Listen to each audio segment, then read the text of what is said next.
नमस्कार। हमारी आज की कहानी का नाम है रोटी। 3-4 बुजुर्ग दोस्त एक पार्क में बैठे हुए थे। वहाँ बातों बातों में रोटी की बात निकल गई। तभी एक बुजुर्ग बोले, जानते हो कि रोटी कितने प्रकार की होती है? किसी ने कहा मोटी होती है, किसी ने कहा पतली होती है और किसी ने कई प्रकार की रोटी के बारे में बतलाया। तब उस बुजुर्ग ने कहा कि नहीं दोस्तों, भावना और कर्म के आधार से रोटी 4 प्रकार की होती है।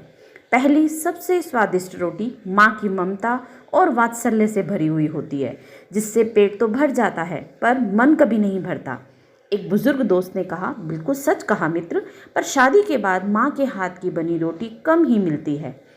हाँ, ये तो सही है, एक अन्य बुजुर्ग ने कहा। तब वे बुजुर्ग बोले, दूसरी रोटी पत्नी की होती है, जिसमें अपनापन और समर्पण भाव होता है, जिससे पेट और मन दोनों भर जाते हैं। क्या बात कही है मित्र, ऐसा एक दोस्त ने कहा। फिर तीसरी रोटी किसकी होती है? एक बुजुर्ग ने पूछा।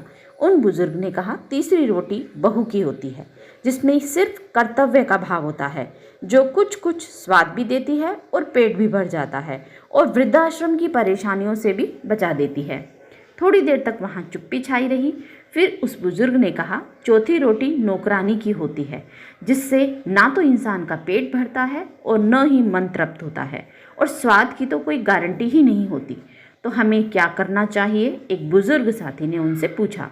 वे बुजुर्ग बोले, माँ की हमेशा पूजा करो, पत्नी को सबसे अच्छा दोस्त बनाकर जीवन जियो, बहू को अपनी बेटी समझो और उसकी छोटी मोटी गलतियाँ नज़रअंदाज करके रहोगे तो बहू खुश रहेगी।